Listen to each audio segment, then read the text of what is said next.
बात करते हैं सरकारी मुहिम की, जिसमें वो किसान आंदोलन से इतर अपनी तैयारियां कुछ ऐसी कर रहे हैं कृषि कानून पर विरोध के बीच समर्थन के सबूत जुटा सकें, और इसके लिए वो किसान सम्मेलन चौपाल के जरिए किसानों के बीच पहुंच रही है। इसके साथ ही जैसा कि हमने आपको बताया कि एक बुकलेट भी सरकार छपवा चुकी है जिसे किसानों के बीच बांटने की तैयारी है। अपनी इसी मुहिम के तहत पूर्व केंद्रीय कृषि मंत्री राधा मोहन सिंह दादरी पहुंचे, जहां पर उन्होंने किसान सम्मेलन में कृषि कानून की जानकारी किसानों को दी। केंद्र सरकार ने जो कानून बनाया है उसके फायदे भी किसानों को गिनाया।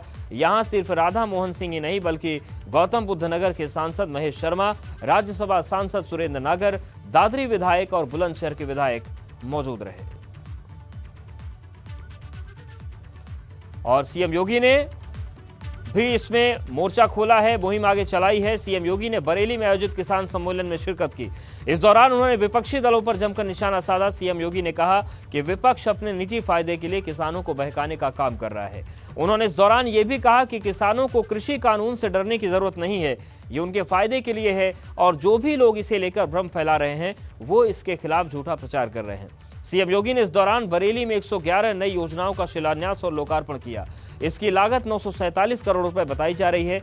यहां पर उन्होंने बताया कि केंद्र की मोदी सरकार किसानों के हित के लिए बहुत सोच समझकर कानून लेकर आई है, लेकिन विपक्ष नहीं चाहता कि इसका फायदा किसानों को मिले। सीएम योगी ने कहा कि 6 साल में देश की तस्वीर बदल गई और दुनिया भारत को उम्मीद भरी नजरों से देख रहा है, और यही बात विपक्ष को नागवार गुजर रही है, जिस वजह से वो पीएम मोदी के खिलाफ किसानों को भड़काने की कोशिश कर रहे हैं। किसान अपनी उपज को मंडी के अलावा अगर कहीं बाहर बेचना चाहेगा, उस पे किसी भी प्रकार का कोई टैक्स नहीं लगेगा। यह गारंटी देने की एक व्यवस्था इसमें की जा रही है। लेकिन भाइयों बहनों, गुमराह करने का प्रयास ये विपक्ष और कुछ चुनिंदा लोग, जिन्हें भारत की प्रगति और किसानों की प्रगति और किसानों की खुशहाली अच्छी नहीं लग रही है, वे लगातार गुमराह करने का कार्य कर रहे हैं। और इसीलिए आज हम सबको आपके पास आने के लिए मजबूर होना पड़ा। ये विरोध करने वाले लोग वही हैं जिन्होंने उत्तर प्रदेश जैसे राज्य में कभी भी किसानों की उपज को नहीं क्रय किया था।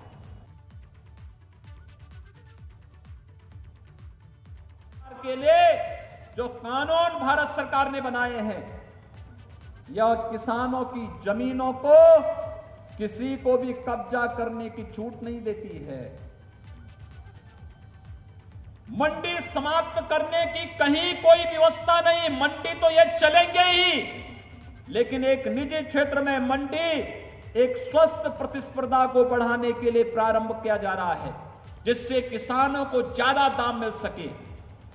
किसान अपनी उपज को मंडी के अलावा अगर कहीं बाहर बेचना चाहेगा, उस पे किसी भी प्रकार का कोई टैक्स नहीं लगेगा।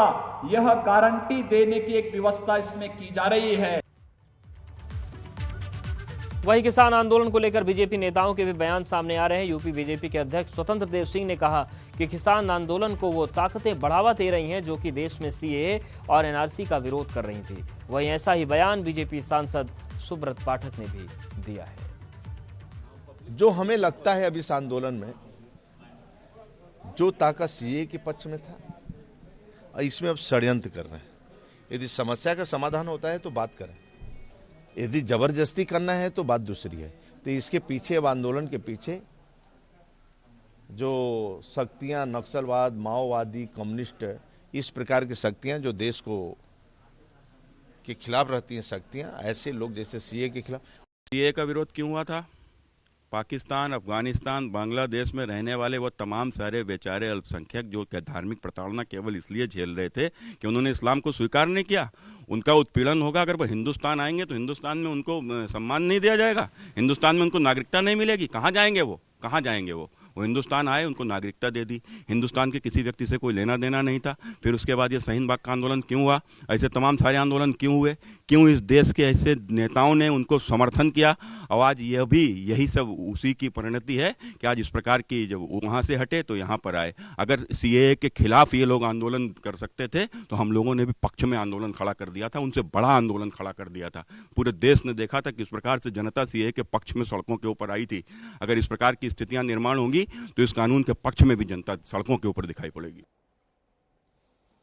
वहीं गोरखपुर से बीजेपी सांसद रविकिशन की माने तो किसान आंदोलन पीएम मोदी को बदनाम करने के लिए विपक्षी दलों की साजिश है, जबकि बीजेपी किसान मोर्चा के अध्यक्ष राजकुमार चाहर का कहना है कि जो लोग ट्रैक्टर में एसी लगवाकर आंदोलन में हिस्सा ले रहे हैं उन्हें किसान कैसे माना जा सकता है। ये मोदी जी का जो विराट रूप दिन ब दिन सत्य की वजह से, सेवा की वजह से, राष्ट्र प्रेम की वजह से बढ़ता जा रहा है, उसके खिलाफ एक बहुत सोची समझी साजिश है जिसमें फॉरेन की फंडिंग है, पाकिस्तान की फंडिंग है, चाइना की फंडिंग है, कनाडा से फंडिंग आ रही है, खालिस्तानी नारे लग रहे हैं। ये मैं नहीं कर रहा हूं कि किसान वहां वो सारे झूठे हैं, वहां बहुत जेन्युइन किसान भी बैठे हैं, लेकिन अगर 80% किसान में 20% भड़काने वाले कार्यकर्ता विपक्षी दल के बैठे हैं साफा पहन के, उनको जानना है। सुप्रीम कोर्ट ने सही समय पर इस पर हस्तक्षेप किया है और मुझे लगता है कहीं न कहीं जल्दी से जल्दी बातचीत के माध्यम से इसका हल निकलना चाहिए और सरकार निरंतर बातचीत कर रही है, बातचीत करने के लिए तैयार है और जो भी सुझाव किसानों के हित के लिए और अच्छे आ सकते हैं उन पर भी विचार करने के लिए सरकार तैयार है। जब सरकार तैयार है, सुझाव मानने के लिए भी तैयार है, किसानों का और अच्छा भला कैसे हो सकता है, यही तो नरेंद्र मोदी जी की अपेक्षाएं हैं कि भाई कैसे भी आने वाले समय में किसान की आय बढ़े, किसान की आय दोगुनी हो, तो उसके लिए सरकार को जो भी करना होगा सरकार उसके लिए तैयार है। देखिए, मैं पहले दिन से कह रहा हूं कि ये जिस प्रकार का एक रूपरेखा आंदोलन की बनाई गई है, ये किसान को और जवान को बढ़ाने का एक बड़ा षड्यंत्र है।